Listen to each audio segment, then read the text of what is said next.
aí. Ai, Marcelo, amassado. Ai, ai, ai, ai, assado.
sesikhona mthatha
Angithi ngiphethe ifoni yakho. Uyiphethe ifoni yakho. Akuyivule lapha kwi status sakho ubhala ukuthi passionately serving the Lord. Awuyivule nginikeza ithuba. Ngifakade ufaka ama status eba pictures wakhe ake sifake itheme. Itheme yenkonzo. It's passionately serving the Lord. Awuyifake passionately serving the Lord bese uthi #NYC 2025. Ngikunika ithuba. Awuyenza. Nawusekhaya mangala ukuthi passionately serving the Lord kwenze njani? Uyozwa ngawe masubuya. Uyozwa ngawe ukuthi bekuyitheme. Awubungazi nithi theme? Yebo. Passionately serving the Lord NYC 2025. Ngiyavula la WhatsApp ngifuna ukubona khona ngibabonayo. Hawu. Nangu uzama South Coast ngiyambona useyavela. Simshayele izandla ezinkulu.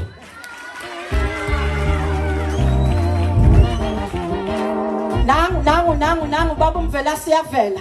Simshayele izandla ezinkulu. Angithathelele ithuba bazalwane ngibingelele ngokukhulu kuyithoba ngapha ngaphezulu baba uGO umsizi neofisi lakhe lonke ngibingelele nesikhulumi sethu sosuku amen abefundisi bonke abasayikhundleni allow me to say all protocol observed no mama befundisi nabo ngiyababingelela bese ngibingelela abantu abasha halala us Jesus ilapha phela thina sijabula khona bazalwana akukho kunye lapha esithokozisa khona kuseJesuni kuphela amen sisenkonzweni ke bangcwele mphambi kwenu uzama wakwazikhalo suke Eastern Gauteng inner city ngiphethe uApostle Mthimkhulu benomama amen sikuyi theme exposition ke service theme exposition sizozwa kahle ukuthi kahle Amenzo ngamjwayele umfundisi. Icela nikuyithi meningedele uma sesibe nomasikhali lapha. Awusondele. Mfundisi. Yazi bazophinda bakunikeze ezinye izinto kodwa mina ngicela nje le ngiyazicela. Ayikho into engiyophinda ngicele yona. Imikhuba yobumnyama yebo iyaqoshikhwezile yebo siyabingelela ukuza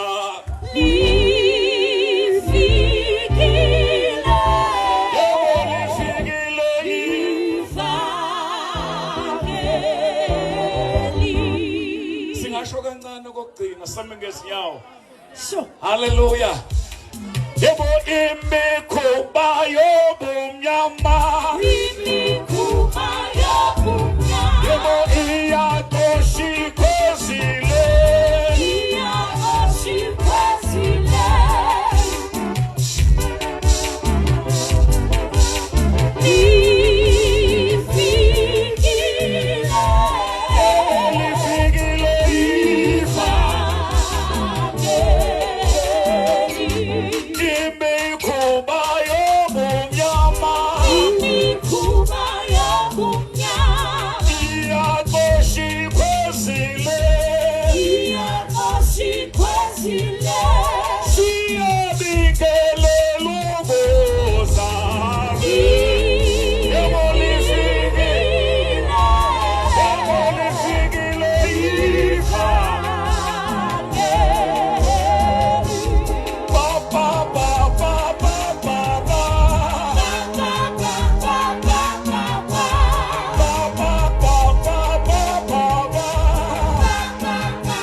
Ehlisa ke sithi unijabulisa kancane before sinibhore.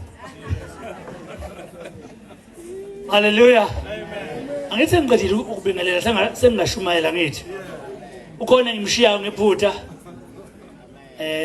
ngoba phela inkingi into la ekhaya kwakho nosalayo uzongayizwa inkonzo ngicanga ukuthi ngibabhengelele district athi ngibone osekhethi ya okay hayi ngizambile Sunday school angathi nguthinta Sunday school hallelujah praise the Lord amen chapter 8 from verse 4 to 9 hey ukhulumile bamongameli ngiyambonga kakhulu uNkulunkulu ngawe baba mayibonge inkosi ivangeli alishumayeleki uma ungenaso isibindi kuba kuyenzeka ukuthi into ihlale kuwe ngaphakathi kodwa uma ungenaso isibindi wesabe ukuyidlulisa njengoba injalo so siyabonga ukuthi ube nesibindi athi ngizwile ngikhulume ngani ngesibindi ngikhuluma ngearrogance because there's a difference between ivangeli lishunyelwe ngearrogance lishunyelwa ngesibindi uma ushumela ngearrogance uyalimaza kodwa uma ushumela ngesibindi uyasiqinisa amen yawuzwa umehluko bazalwane amen amen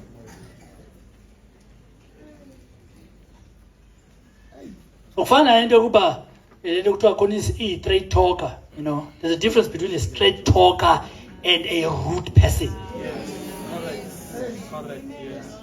asibadinga abantu abarude sifuna abantu straight talker ukhuluma into njengoba injani injalo but ukuba rude ukungacabanga ukuthi izofika kanjani yeah so iqiniso lifusha uma uzolikhuluma ulimbathisa uthando ngoba ukwazi ukungisola ungakazi ungithanda amen iqiniso elingenathando likhoza ukuthi ngizidefend kodwa iqiniso uma ulimbathisa uthando liyenza ukuthi ngivume isono sami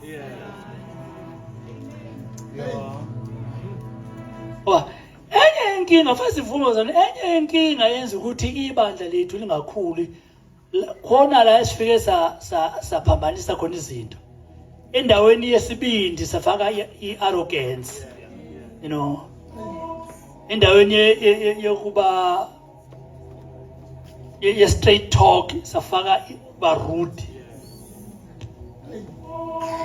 saxosha abantu okufuze ngabe baba yifuture yaleli bandla as a result siyohleze sivangela njalo sibiza abantu siphinde sibaxoshe thina futhi laba abangazi bavangele umuntu kulula ukuchitha abantu yeah no khona abantu abanye baqinise ngalendlela ukuthi ungabusazi noma manje baqinisa ngoba umuntu eqinisa into yakhe noma usaqinisa into kaJesu namanje uJesu ayifela yena ngegazi lakhe ungabusazi noma sesikwakhe useshayela umthetho wakhe noma usashumela ivangeli likaJesu you know Christ must be a standard bazalwane you know ekushumayeni kwethu we must never forget to make Christ ibe yini his standard there must be nothing else above Christ ngoba enye lento edala amakholo ethu abe ashone vumbuka ukuthi amanye asiwakhelanga kwi-standard esikuKristu siwakhele emthethweni wesonto ngoba ezinye igebengu zigude ekubambeni umthetho wesonto njengoba unjalo zize ikashe ngawo ezinye zingazange zimazi uNkulunkulu abanye bafakaza njengathi bagqoka njengathi kanti abekho kanye nathi so mongamfundisa umuntu isonto usidalela inunu ezosijaha ngeconstitution nala esifuna ukulalela umoya ongcwele khona ekhuluma nathi yeah yeah yangizwa bancane ngizwa bazalwane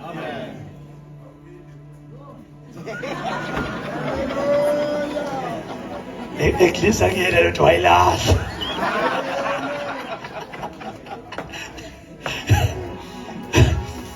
Glory to God Masayitholile akangifundele. Yazi noma wenze njani dadewethu vele uhlale phansi ngoba izoba yini inkulumo yethu. Uzokhathala. Sizofunda kuNehemiya chapter 8 verse 4. Yes. Funda ngalendlela.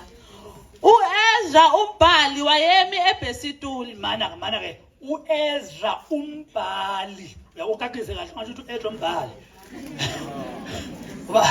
Bazongezwa ukuthi ukhuluma ngani. Ubani lo? uEzra ini umbhali. Bebehlukene ke laba bantu bahlukene laba bantu kunababhali kube nabafarisi kube nabasadusi. Yebo ngisho abaholi laba babetholakala kuphi ebandleni. But umbhali bekuba ilo okhathalele ukulungisa izimiso zezi, the foundation of scriptures. Into abayikhathalele ukuthi umbhalo ume ngendle ungaphuqi umbhalo. Yawe umsebenzi wescribe bekuqondisa imibhalo. Neyizo le ngisho bazalwane. So mayithiwa uEzra wenze njani? Umbhali wenze njani? Wayemi eBhesituli. Wayemi kuphi? eBhesituli. eBhesituli. Woza ke Lamapulangwe. falala akhiwe ngani? Should it's a wooden pulpit. Yes. Ababelenzele lo mgomo. Kuthiwa ke okay qhubeka yes. Eceleni kwakhe kwakumi uMatithiya. Yes. noShema. Yes. noAnaya. Yes. noUriya. Yeah. noHilikiya. Yeah. noMaheseya. Ngakwesokunene sakhe. Yeah. Nangakwesokholo sakhe. Yeah. ngoPhedaye. noHashibidana. noZakariya. Akuzonile indlela zamagama abantu bazalwane. Amen.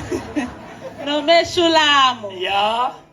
uEzra wayivula incwadi. Lithi iBhayibheli wayivula incwadi. Yeah. Emehlweni abantu bonke. Emehlweni abantu bonke. Yeah. Ngokuba wayengaphezulu kwabantu bonke. My goodness. Ngokuba wayenjani bakithi? Wayengaphezulu kwabantu bonke. Amen. Wezwa ke lento. Enye yeyinkinga. Okay, ake siqalela. Okay, enye yeyinkinga eyenza sibe namakholwa abuthaka nalazy.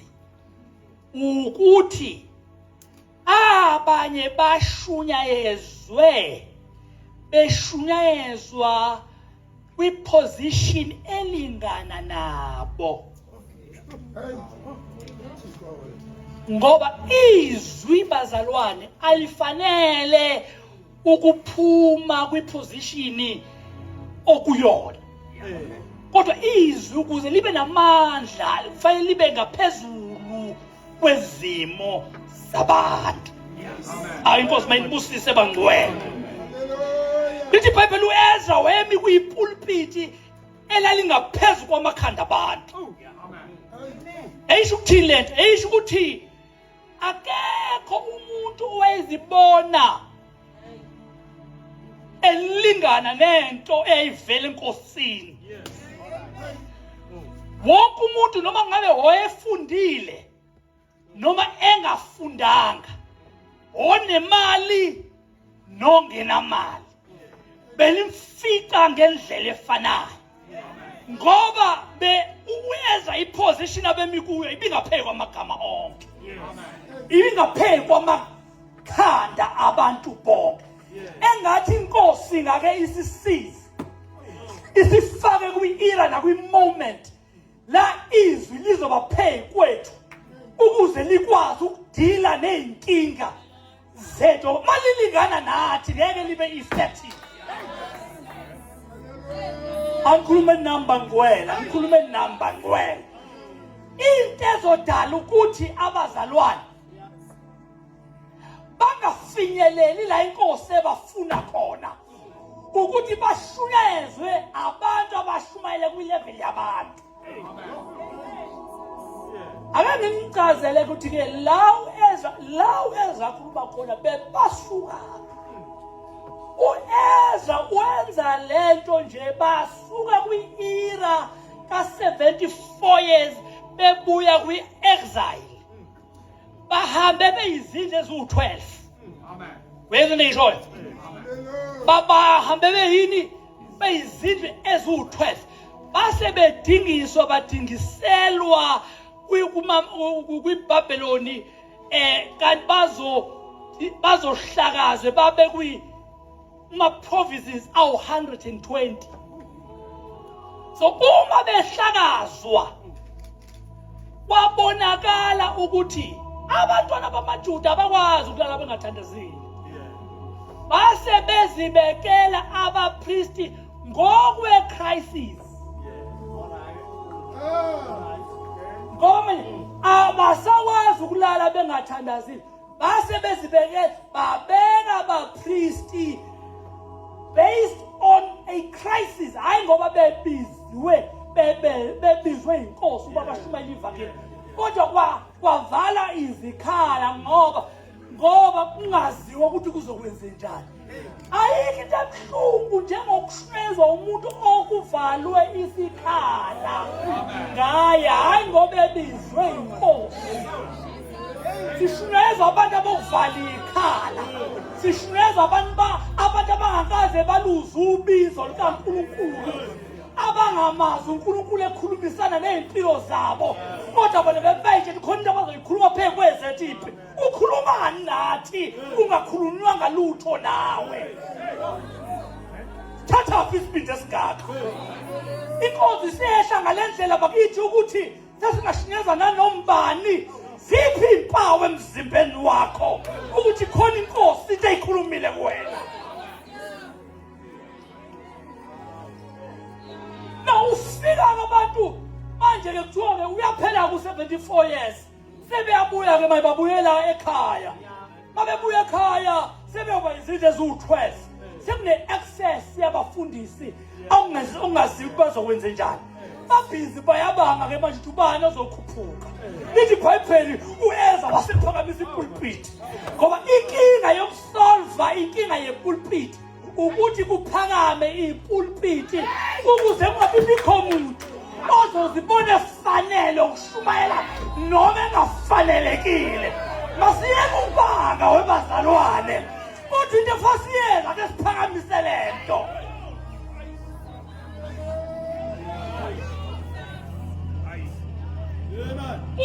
Balphakama ipulpiti abantu bayakhathala, bayayeka ukubanga, bayibona ingabafanele. Kodwa uma ipulpiti liphansi wonke umuntu uzibona efanelekile.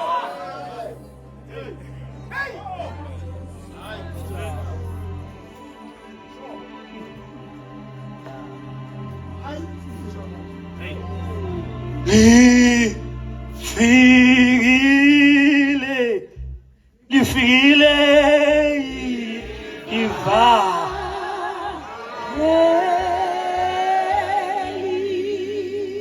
sembonga uJesu ukuthi kule conference semthatha lifikile ivangeli. Yonke imikhuba yase-African Gospel Church ebeyenza ukuthi ibandla lethu lingahambi ngendlela.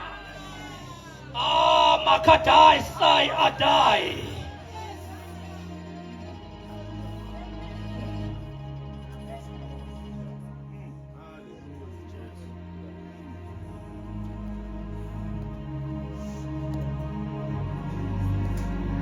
Now, waliphakamisa ipulpit. You know, leli tina abazalwane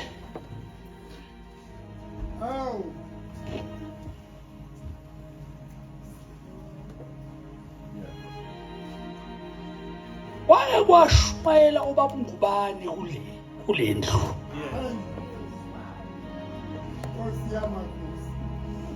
Thina sashwezwa amadoda. bake bashumayela kuleli athathi i-orange ubaba uMgubane alikhama ngabusika alikhama uyathatha lelinye elikathi lingakhanyanga alimise kanje athi masithi-ke abize ingane athi yilibi i-orange ongalithatha le ingane ikhombile engakhanyi athi impilo yomuntu omusha ekhanyiwe injalo-ke akekho ufuna ukuyisebenzisa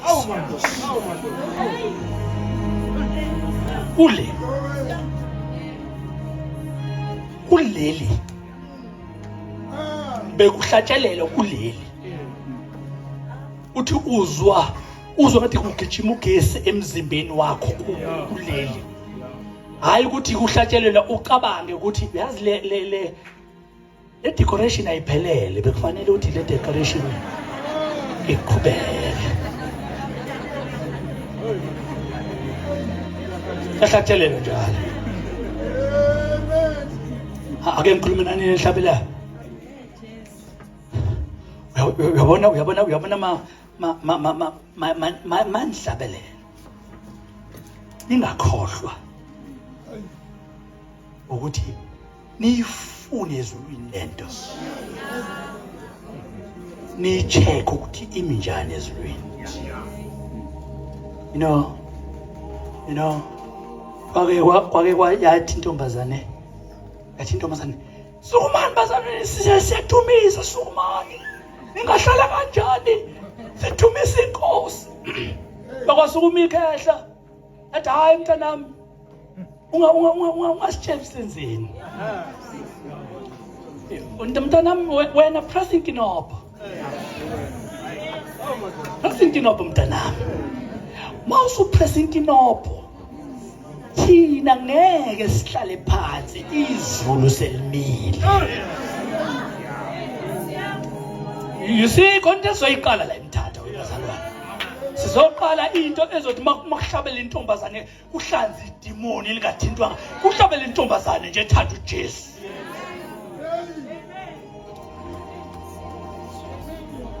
haleluya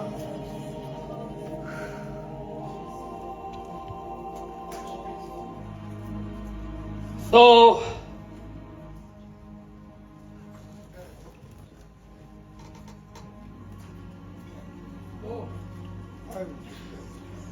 but lezi zinto into engiyifundile ukuthi ivangeli liyafundiswa uyazi ukuthi iphutha elenzakalile enkonzweni yakithi sibe good ekuvangeleni sathi savangela abantu sebengaphakathi endlini ngifuna ukutshela lokho bazalwane amen uma umuntu umtshela ngobubi bakhe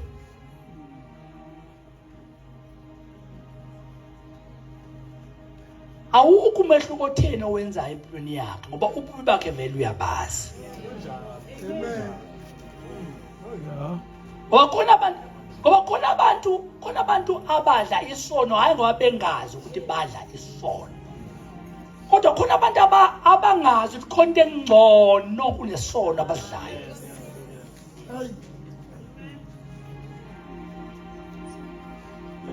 ake ngitshele ukuthi kulohlobo njani labazalwane kunohlobo labazalwane oluthanda uJesu ngoba lisaba isihogo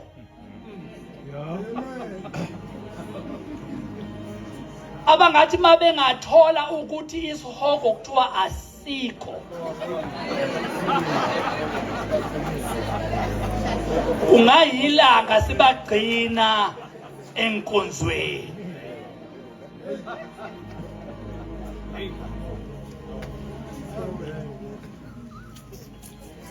uthi ngicela ningilayele kahle kule nto engizoyisho manje ngoba le nto engizoyisho is very controversial ma ungase ungangizwa kahle ungayitshela ukuthi ipromote into ethile kanti angisho njalo amen kunabantu abayitshela ukuthi ivangeli ukungenzi izinto ezithile kunabantu nje abayitshela ukuthi ivangeli ungajoli Kunabantu abayitshela ukuthi ivangeli ukungabhemi. Kunabantu abayitshela ukuthi ivangeli ukungahleli. Andangizwa? Uyanti sinte kini njengoba ngiyikhuluma. Mase kuba khona umuntu ongasindisiwe ongabhemi. Kube khona umuntu ongasindisiwe ongajoli. Kube khona umuntu ongasindisiwe ongahlebi. Ngifuna ukutshela ukuthi uhluke ngani uma wena uthi ivangeli lakho limi ngalezi zinto. Uhluke ngani kulo muntu okwazi ukuzenza engaphendukile. Futhi njengoba ungajoli nje, mhlambe ukuyekile uke wajola. Khona umuntu ongakaze ajole nje. Amen.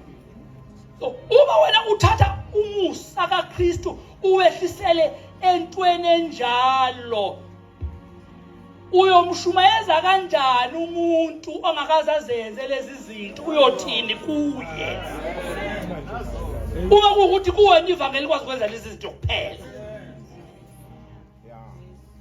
Hallelujah. Now I just want to challenge you. Look, challenge you. Ivangeli is more than that.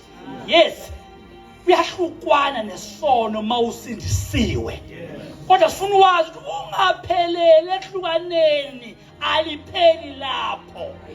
Lithi iBhayibheli uma umuntu enjani ezakhi uthi Jesu mina nginjani ngiyisaka.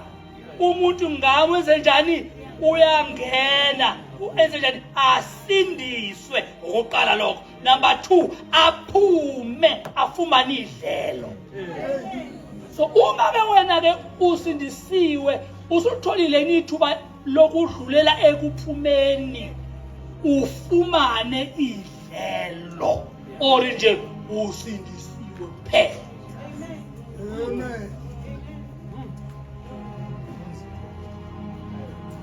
Lento bazalwane yiyo lento yenza ukuthi abazalwane babonakale be-useless kodwa futhi be-too spiritual. Hey. Uyabona ukuthi umzalwane umthande enkonzweni ukuthi ayile umzalwane mnandi. Kodwa manje uyacabanga ukuthi outside of church what is it that you can do? Ngalo muntu lo uthi akulula. Enkonzweni mnandi but emsebenzini is a dismal performer.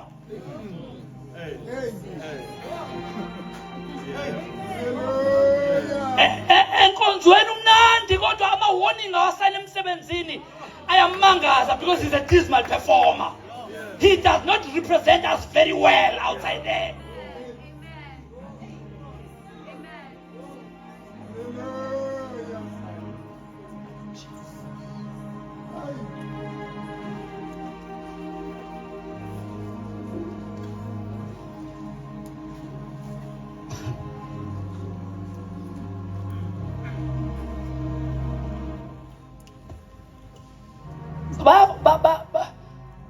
Bayakhiwa abantu ke bayakhiwa abantu ukuthi babe yilento engalona ivila.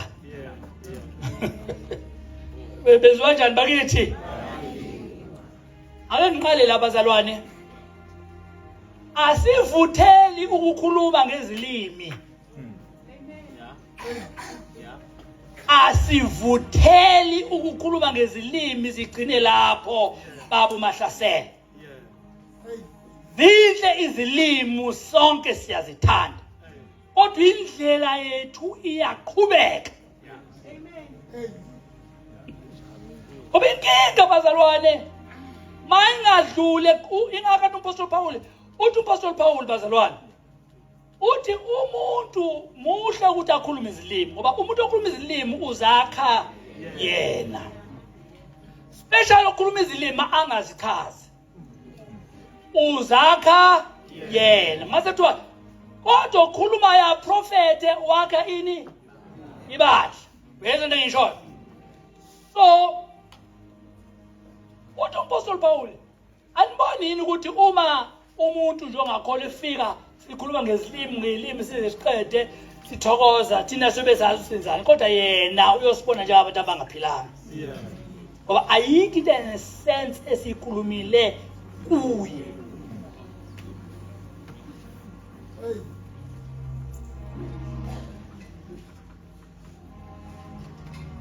Ivangeli akuyona indawo yokuthi masufike kulo mase uthatha ingqondo yakho uyibeka phansi mase uba yinto nje engenangqondo omsebenzi wawo ukukhuluma ilimi nje pha. Amen. Ivangeli masuqedile ukukhuluma izilimi wazibuilda ngaphakathi, then your mind must be informed. Now, leli gama lithi information, kunaleli gama esekuqala ukuthi u-in omele u-inward, mase kuba khona no-formation omele ukwakheka. Amen. Okusho ukuthi uma uthatha i-information uyifaka ngaphakathi uyazakha wena ngaphakathi. Iqala phi leyo process? Iqala ekucollecteni idata mase uyayiswifta uyenze i-information. Once yayi-information kusho ukuthi siyenza i-sense usungayisebenzisa. Mayise iyaguquka iba yilento esibizwa i-knowledge, ulwazi. Ikholwa elingenalo ulwazi luyingozi. Ngoba likhohliseka kalula. Liba unumber 1 kulayini wamafutha. Liba unumber 2 kulayini wamanzi. Liba unumber 3 kulayini unama perfume. Yes. Yonke into kuthiwa iyasebenza uyayisebenzisa ngoba awunalo ulwazi. Okay, ake ngitshele lokho. Umehluko phakathi kwakho nomuntu kule position oyifunayo ulwazi. Amazani kusala phela ngoba mzani kusala ngiyanizwa mase nisala. Muzali kusala. Uzala yazizi lo ulele lo. Ala. Praise the Lord.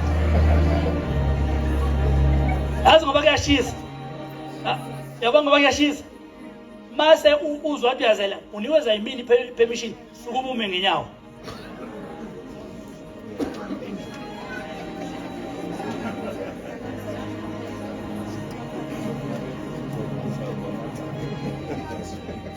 Genesis chapter 14 verse 8 to 16. Bayakhiwa abantu ukuze babe yilento esifuna ukuba yona.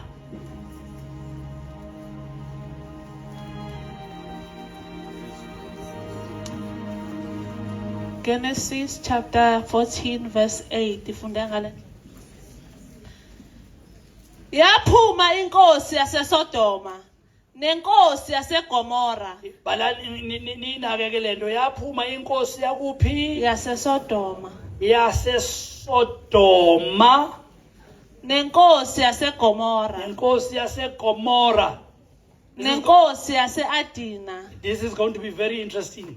Nenkosi yakuphi? YaseAdima. Mathathu lamakhosi. Nenkosi yakuphi futhi? Nenkosi yaseSeboyimi. Nenkosi yaseseboyini. Yes. Nenkosi yaseBhela. Nenkosi yasebhela. Elisowari. Yes, ekuthiwa yisowari. Bahloma. Thola amakhosi awu5 enzenjani bakithi? Bahloma. Ahloma. Balwa nabo esigodini saseSidimi. Ayolwa esigodini sakuphi? SaseSidimi. Sithi bekunamakhosi amanye amahlanu alwa nalamakhosi esesiwabalile amangaki amahlanu. Yes. Balwa noKhedawolemeri, inkosi yaseAlamu. Nanko ukhetha lo ukhetha what? Kedalawolemeri. Asithi ukhetha. Yeah. Balwa noKheda inkosi yaseAlamu. Yeah. noThidali inkosi yezizwe. No Minti, yeah. No-Amrafeli inkosi yaseShinayari. No Amraferi, yeah.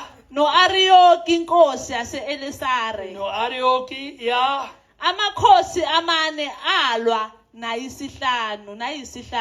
Uyayizwa ke waza ke? Isigodi saseSidimi sasigcwele imigodi Imigodi. yebitume. Yes. Inkosi yaseSodoma neyaseGomora Yeah. abaleka, Uthiwa abaleka lamakhosi amahlanu ehlule lamakhosi amane. Yeah. awela kuyo. Yes. Abaseleyo babaleka entabeni. Now la ke bazalwane la sifunda khona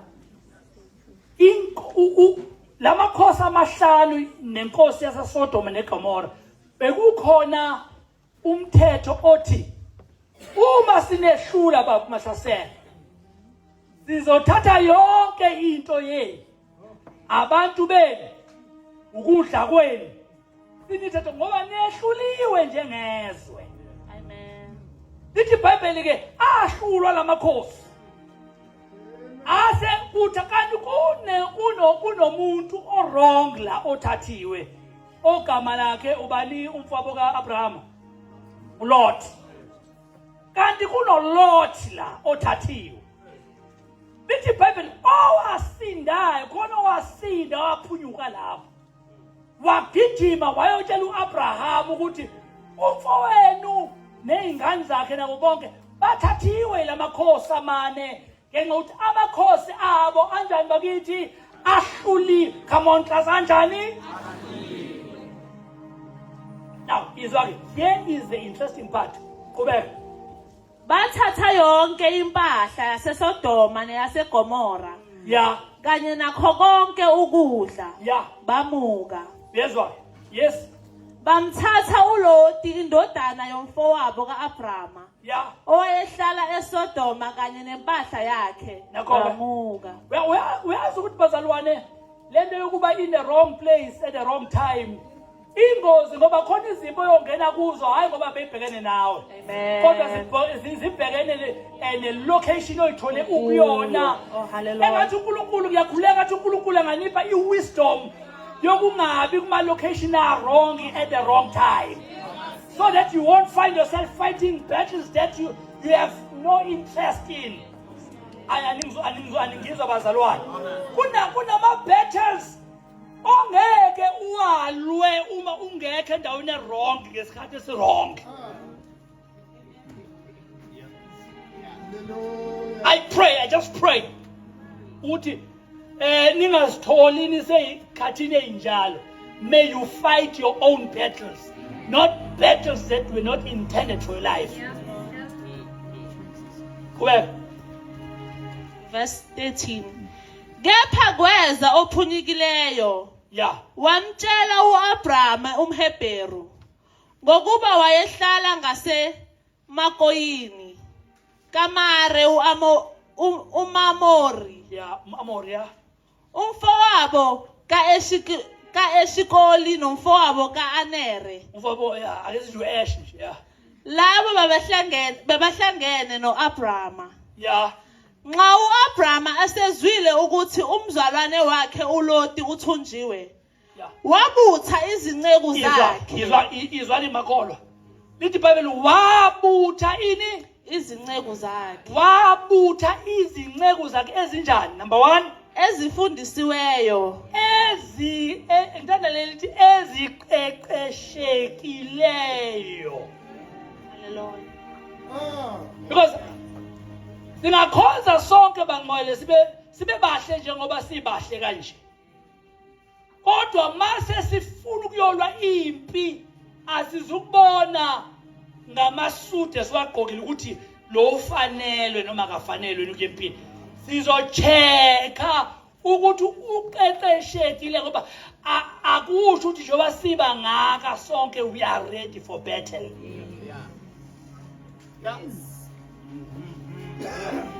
Because number 1, i-survival yakho is-based on your training.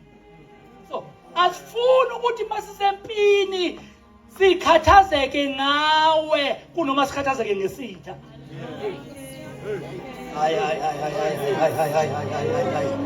Hayi ukubona ukuthi uyevuselelwe nimfundisi ukhathazeke ngokuthi bazoshela i-worship team yakho kunomkhathazeke ukhathazeke uthi nje hey Nkosi Mabe ngayiphazamisanga ingane zami. Ngoba awuzethembi ingane ukuthi ziyosurvive mangase bayishare. So we battle Abraham. Lithi Bible wathatha only 318 men. Ukuyolwa namakhosi awu4 nezizwe eziwu4. He only because wayazi ukuthi indoda nendoda ino100 wayo. You see bazana fast ifike kuleyo level ukuthi sazi ukuthi ayasidinga inqoba masiyolo yabo ngiyazi ukuthi nje mangithatha umvelase ngithathe nobaba yazi ukuthi umvelase ngino100 lapha kubani bani nginobani that's the level esifunakala kuyo. Wabazalwane ngicabanga ukuthi kuyadlalwa nina bazalwane. Angeke silunge ukukhompitha kulesi sikhathi sama masingakasikhuphuli standard the training in the things of God naseyintweni zezwe.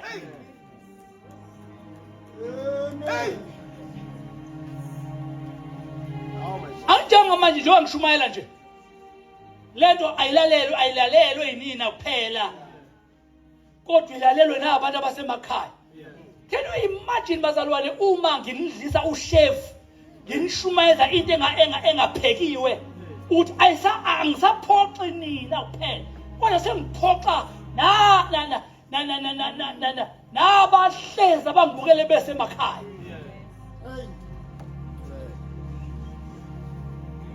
Yoba nishiselwe nje njengamanje njengoba nishiselwe ukube ngibhizi ngichitha isikhathi senginitshela ngento eniyaziyo. Amen.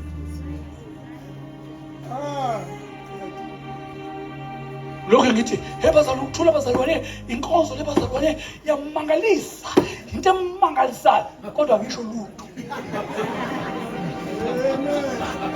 Ngina ngishintshe ngisho ivoice yami ukuthi ukuthula kwangwele. Yabona ngithi ololoya. Ngizama ukuba yinto engayona. Because enye inkinga esinazo la enkonzweni abashumayela abangabona. Abashumayela ukujabulisa abantu abathile.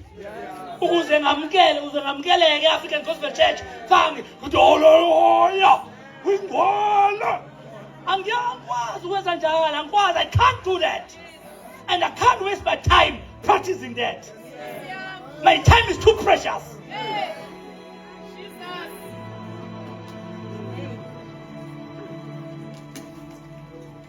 Hallelujah.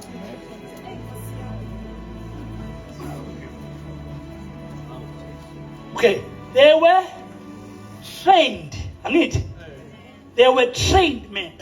Kodwa sho umasikhala umasikhala uTontshinduza. Uthi lithi Bible.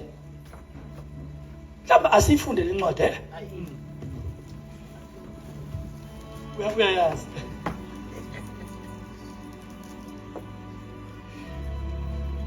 Ngabona izindlu ego zenko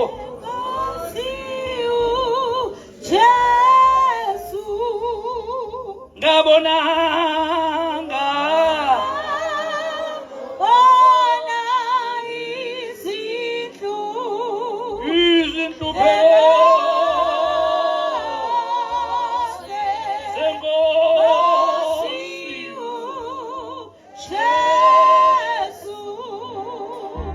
ngokhumbula yebo ke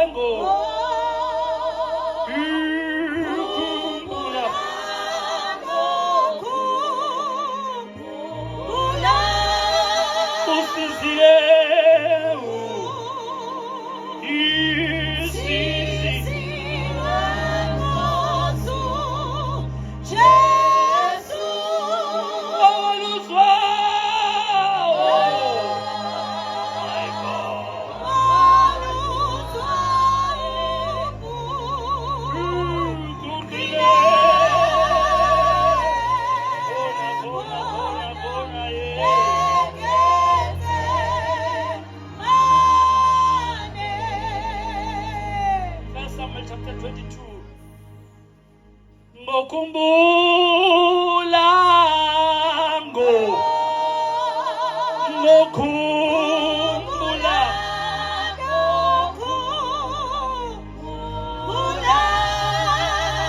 yebo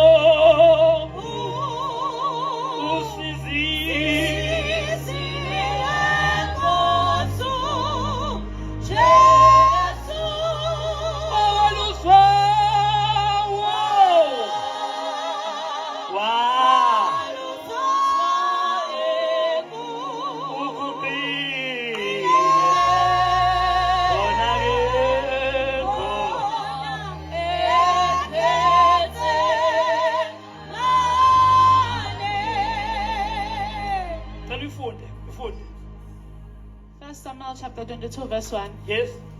uDavide wayesesuka omunye abelungisa lapha ku 2 Samuel chapter 23. It's going to be interesting. Don't worry, bazalwane. uDavide wayesesuka khona Yeah. wabaleka Yeah. waya emhuni wase-Adulamu Yeah. lapho abafowabo nabo bonke abendlu kayise bekuzwa Izwake. Labo bonke abanjani abafowabo waboqala lapho abafowabo nani nabo bonke abendlu kayise nabo bonke abendlu kayise. Number 2. bekuzwa Yes. behlela khona kuye. Kuthiwa they went there. Amen. Okay, abanye abaya khona obani? Wabuthana kuye bonke abanosizi Bonke abanosizi. Yes. nabo bonke abanesikwenetu Nabo bonke abanezikweletu.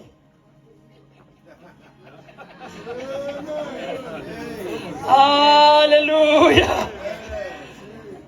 This is a year of Jubilee. Unyaka woyekelo. La khona zonke izikweletu zizocishwa. Yes, was. nabo bonke abanenhliziyo enomunyu Layilani ke bazalwane. Kuthiwa lana waya bonke abanosizi, abanezikweletu, abanomunyu. Kuthiwa bonke behlela lapha for the training. Because into eyenziwe uDavid wathatha abantu abangena future, abantu abangena hope, akabathandazelanga webazalwane. Ngoba lento yokuthandazela is good and well ukuthi sikhulume izwi besibusiso phezu kwempilo yethu, but useless mangeke sinitshele simfundise after that. Because uyothandazela uyozumila impandla uma eshintsha indlela oyenza ngayo. Because yini eyenza ukuthi sithi zihlambulule ukuthi noma usuphendukile ihabit iyasala.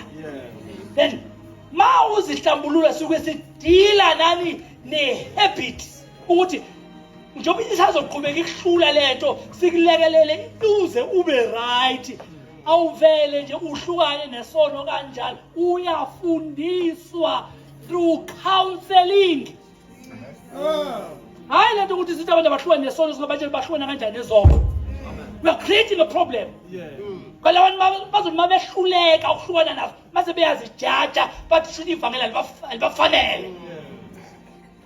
Amen. Kodwa umuntu umeza ngokwenhlambuluko ufika athole ini i-counseling until azabe nani namandla kuzimela. Now lithi iBhayibheli uDavide ke wenze njani wabaqeqesha. 2 Samuel. Ngifuna manje uzwe ukuthi laba sebeqeqeshiwe ngala sebenjani. Gotta be good. It has to be good.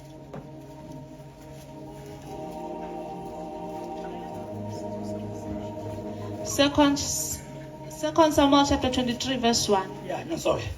Lawa angamazwi okugcina No, kaDavide. ngicela 23 verse 8 to 12. Verse 8. Yeah. Lawa angamagama amaqhawe kaDavide. Yezwa ke nampo. Sebebizwa manje ngani? Akusashi ukuthi bonke abeyikweleta, akusashiwo njalo. Bonke ababantu benomunyu. Yebo bazalwane sifike sinomunyu la ekhaya. abanye bethu bafika benosizi la ekhaya kodwa kungaba into ebuhlungu ukuthi namanje basabizwa njengabantu bosizi basabizwa njengabantu bomunyu basabizwa njengabantu bezikweleta mayibonke inkosi bazalwane ivangeli fanele kuba libe namandla ukusisusa emunywini lisisuse ezikweletini lisisuse osizini lisifake kube namaqhawe ya yizwa-ke lawa angamagama amaqhawe kaDavide ya kuthiwa obani uJosebi uJoshebi kuthiwa Basebeti waseTahekomi ya kuthiwa wenzani inhloko yabathathu nguyena owaphakamisa umkhonto wakhe kuthiwa uyena owayekwazi ukuthi ngumkhonto wakhe ya owuphakamisa nje umkhonto wakhe walwa nabantu abangamakhulu ayisishagalombili abagwaza ngesikhathi sinye kuthiwa wakwazi ukugwaza kuthiwa wabagwaza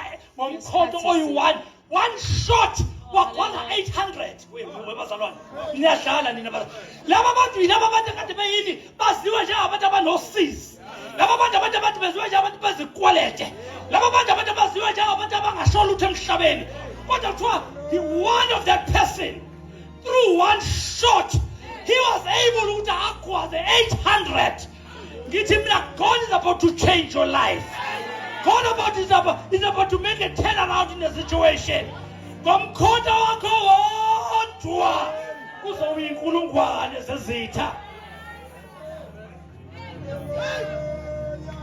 ya niyadlala ninadlala nge-training i-training ikwazi ukushintsha umuntu ongelutho imenze iutho ikwazi ukushintsha umuntu odeliwe imenze umuntu osatshwayo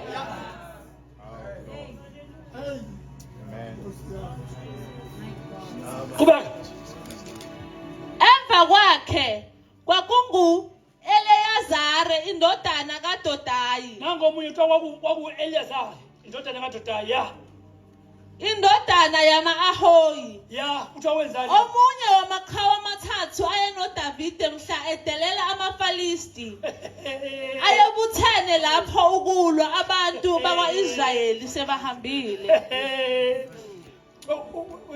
uyazi ukuthiwa lapho wenzani kuthiwa uDavide wacela wathi ngomela amanzi aseJordani babe kwi-camp yamaFilisti babe ngaphakathi kwi-camp yani yamaFilisti kuthiwa zanyenya lezo ziwu-3 zadabula i-camp yamaFilisti zafuna ukuyokha amanzi zicela uDavide ini amanzi asemfuleni iJordani kwazanyenya lezo ziwu-3 kuthiwa zithe mayibuya bayithela phezu kwawo kuthiwa le enye kuthiwa yalwa ngempi yalwa ngenkemba kuthiwa inkemba yazanyamathela yona esandleni kwase ngaseyona ebambe inkemba kodwa inkemba esibambe yena my goodness you are going to be so dangerous mntakababa ngale ndlela ukuthi people are not going to contain you devil and his demons are not going to they won't be able to contain you. You are very dangerous. What we are about to create here, it's going to be dangerous. You are going to be very dangerous.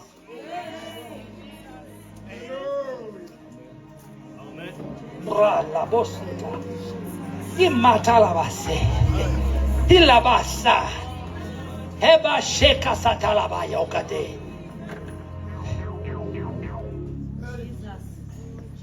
What is the praise of Vela Liliband? You know, people are going to be healed again. Prophetic ministry will rise again. My goodness, evangelism will emerge again. Because God is about to do a new thing. Training will take you to another level.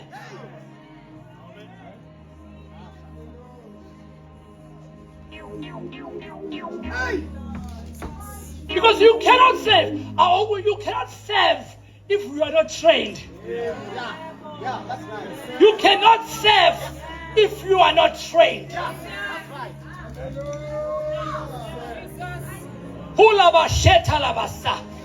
Now, you know what is dangerous. You know to Uriah wabulawa kanjani wabulawa kanjani. Uriah wabulawa ngokuthi apromothwe abekwe kwiposition angayitrenelwe.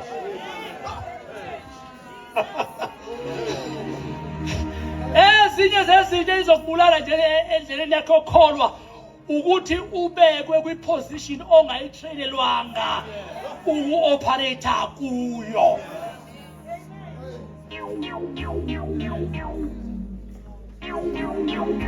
Oh hallelujah, oh hallelujah, oh sohlabelela sithokoze, hallelujah, ameni, ufanelwe,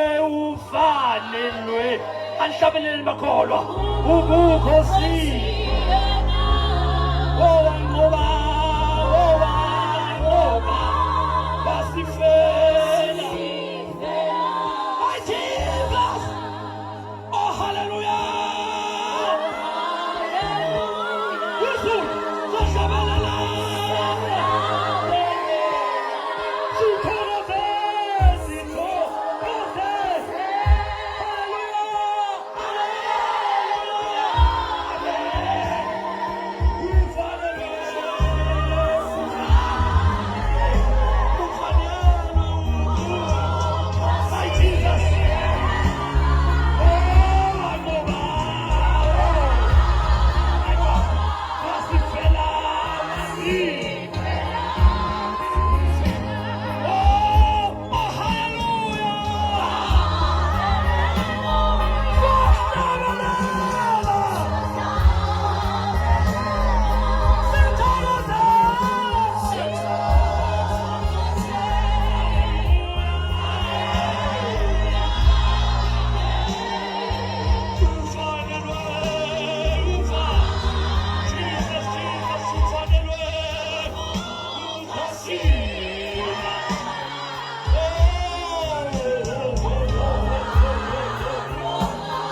culture.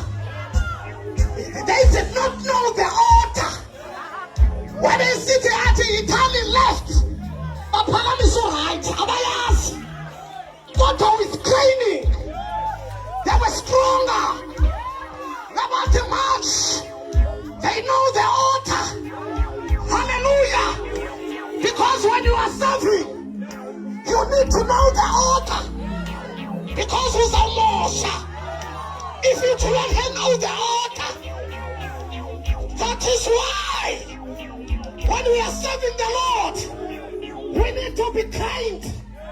That is why when we are serving the Lord, we need to avail ourselves for training. Let me tell you, Masalwane, get on Vangeli. We are eating training. Get on foodies. We are eating training. And Asha, we are eating training. And security, we are eating training. Because if we're not azobizwa amakawe awungekho belikawe awungekho belijoni elinganayo training alikho ijoni elingena training shothala baba sitaha yebele bethatha lebeshitaha sifuna amajoni baba sifuna amajoni abantu abatrayiniwe abantu abavumela ukwakhiwa abantu who are full of knowledge abantu who are efficient. It takes longer for the church to reach its destiny when we are using untrained people. Allow yourself, young people, to be trained. Allow yourself to be trained. Avail yourself for training. Develop.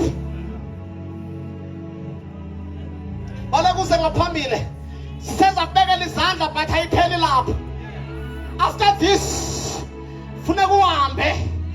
and make sure you avail yourself for training.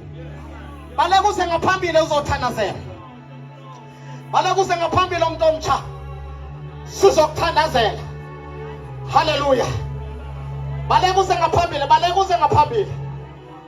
Balekuze ngaphambili, balekuze ngaphambili. Hey! Hallelujah. Hey, bazalwane. Safika la singakwazi uthandaza. Kukhona abantu abasiqhenayo. Bathi kuthandazwa kanje. Nawe mntu omdala. Qhena kube khona umuntu omqhenayo. There must be someone that you are discipling. There must be someone that you are mentoring. There must be someone that you are building.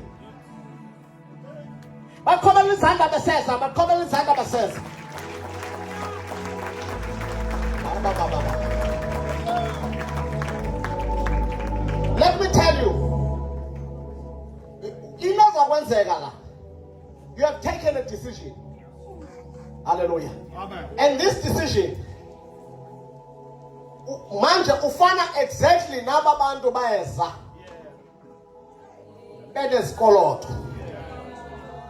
Manje, you are, I don't want to put it that way to say you are nothing.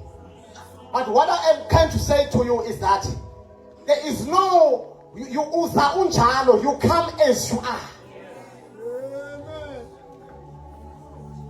Now omnye uze because the family yakho ithi izala iconference waza because kubizwe abefamily abomndeni kwathiwa masambeni seconference wow nawe walandela njengomndeni.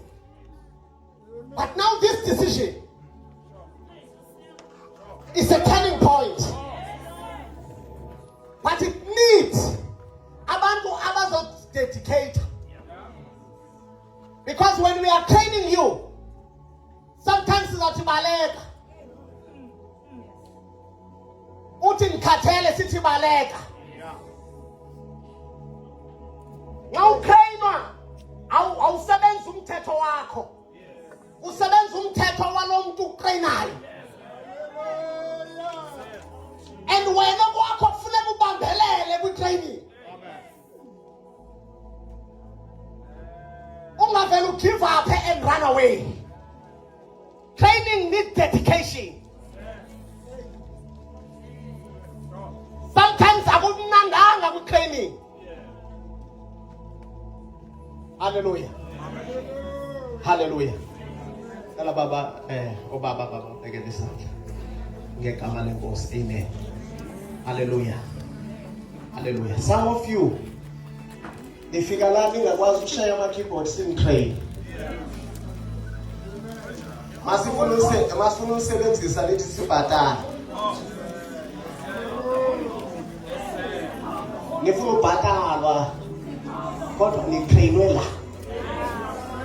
You need to respect the fact that these people trained you with their own keyboards, their own sound system. You need to respect that. Training.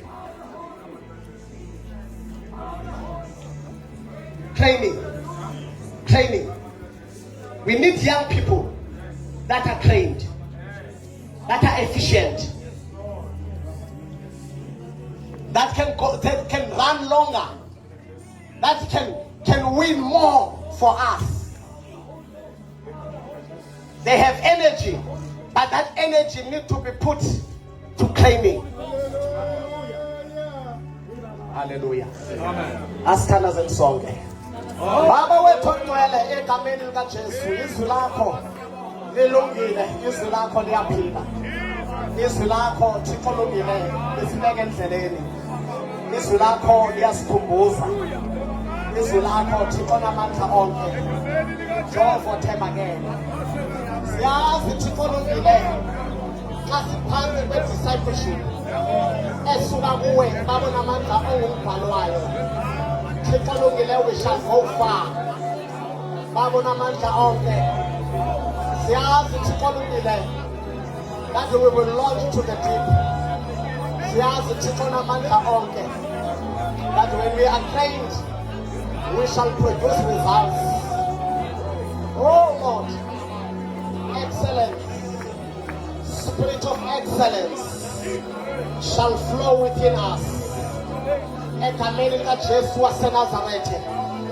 Baba namandla onke siyathandaza Thixo lungile, that young lions, daughters of Zion, shall rise from this house, and they shall go and fill the whole world, and they shall be trained in this house, developed in this house. Egameni lika Jesu waseNazarethe. Siyabonga Thixo lungile nangomkhonzi wakho sikhonzile namhlanje. Baba namandla, raise Thixo lungile servants of God out of these young people in the name of Jesus. For us, you have given us a mandate to train them. You have given us a mandate to develop them. Father God, we pray, oh Lord, that you give them isineke sokumanyamezela. Baba namandla kubekwe endleleni egameni lika Jesu waseNazarethe. Thixo lungile, help us, oh Lord, as a church to develop systems of training. Egameni lika Jesu waseNazarethe, help us, oh Lord, Thixo lungile, and fund this organization. Baba namandla, to train young people to serve you and serve you with all of their hearts. In the name of Jesus, we trust in you, Lord. Akekho njengawe namandla onke. Enkosi bawo ulungile. In Jesus' mighty name, clap hands as they are going to sit down.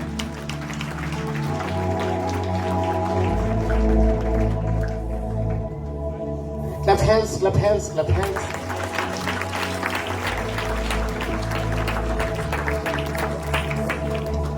That's what I mean. When we are making themes like this, what we are communicating a message of the organization for the whole year. And what we are saying, we are not saying you must only do it this year. We're saying it must kickstart a process. And the process that we must kickstart is that, our young people must be trained. We cannot delegate that to other churches to train our own children. We don't have our own training program. baze baye kwezinye inkonzo babuye la siphinde sibashaye uma besenza lento zenzeka kwezinye inkonzo because lana asinayo training program. Bazabane, our pipe is too long for leadership. It's long. I got born again at age 13. To first stand on the pulpit, it when I was starting to work. That's the first time I stood to do the since Deba. Hallelujah. I am not saying that's wrong, but I'm saying there was no someone who was dedicated on me to train me. I had to find my way out. We cannot allow that to happen in our generation. We cannot find our own way out. We need to train. Yes, you need to call young people, call them. In a week, have at least 2 meetings of young people you are mentoring. Train young people. Develop them.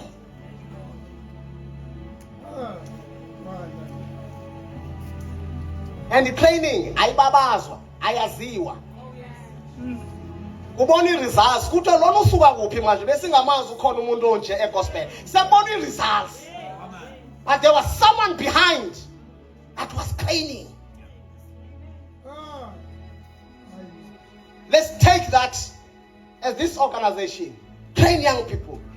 Abanye bahlutshwa ze-drugs bakhona la. They need someone who's going to say no, prioritize, take a decision. Mawuthathe a decision, simele isigqibo sakho. They need someone. Siyayazi ukuthi ikhona inhlambuluko.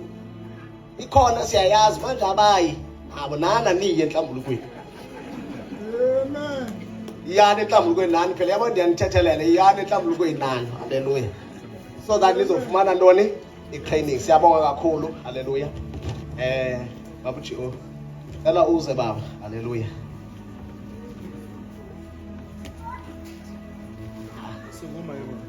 Uma.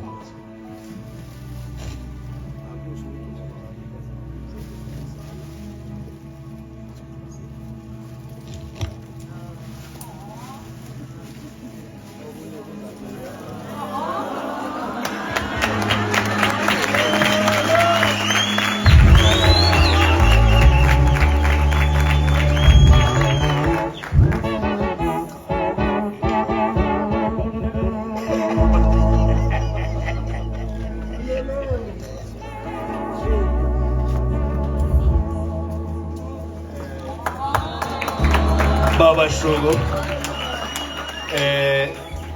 bathi abazalwana basha baba bayathokoza. Thatha baba uyophumula uhlafune nomndeni wakho ujabule sibonge kakhulu baba. Ngokusiqhaqhela i-team kuningi i-theme kuningi esikufundile enkulumeni yakho. Siyathokoza kakhulu. Nijabulile?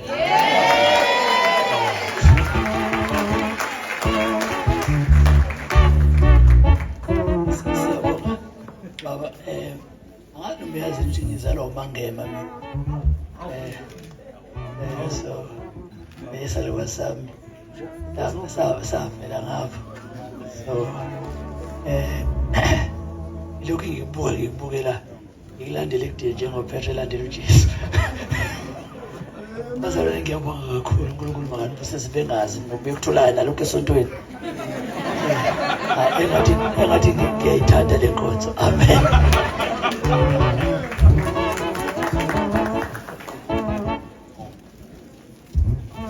Hallelujah. A few announcements before Sivale. Hallelujah.